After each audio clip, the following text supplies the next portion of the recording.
જેતપુર પીઠડિયા ટોલનાકા પર કાર ચાલકની દાદાગીરી। પોલીસની પ્લેટ રાખેલી કારમાંથી 4 થી 5 ઇસમોની દાદાગીરી। કાર ચાલકે જાહેરમાં ટોલનાકાના કર્મચારીને માર માર્યો। જેતપુરના પીઠડિયા ટોલનાકા પર એમ્બ્યુલન્સને પહેલા જવા દેવાનું કહેતા કાર ચાલકનો પિત્તો ગયો। પીઠડિયા ટોલનાકા પર લેનમાં કાર ચાલક સહિત અંદર બેઠેલા 4 જેટલા ઇસમોએ કર્મચારીને માર માર્યો। દાદાગીરી કર્યા બાદ 3 થી 4 ગાડી ત્યાંથી ફ્રીમાં કાઢવામાં આવી। હરેક ગાડીમાં પોલીસ પ્લેટ જોવા મળે। સમગ્ર ઘટના સીસીટીવી કેમેરામાં કેદ થઈ। ટોલ કર્મચારી ઢીકા પાટોને માર માર્યો। યુવકને સારવાર અર્થે નજીક વીરપુર હોસ્પિટલ ખાતે ખસેડવામાં આવ્યા। ટોલ ટેક્સના સંચાલકોએ પોલીસમાં લેખિત ફરિયાદ આપી। રિપોર્ટર આશીષ પાટડિયા, જેતપુર। મારું નામ હસમુખ ગઢવી છે। હું અહીંયા મેનેજર તરીકે નોકરી કરું છું।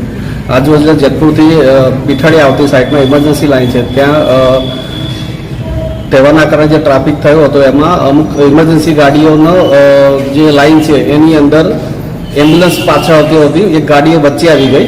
છોકરાએ એને સાઈડમાં લેવાનું કહેતા એની અંદરથી અમુક શખ્સો ઉતરી ગયા હતા નીચે અને છોકરાને મારવા લાગ્યા। છોકરાએ એને ઘણું સમજાવ્યું પણ એ 2 થી 3 જણા એમાંથી ગાડીમાંથી ઉતરી અને છોકરાને સાઈડમાં લઈ જઈને અને કેમેરામાં દેખાય એ રીતે પણ એની સાથે માર મારેલ છે એમને।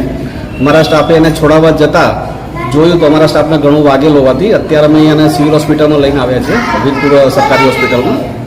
અને આ બાબતે અમે પોલીસને પણ જાણ કરી છે અને પોલીસ હાલમાં અહીંયા હોસ્પિટલમાં આવી છે અને તપાસ કરી રહી છે।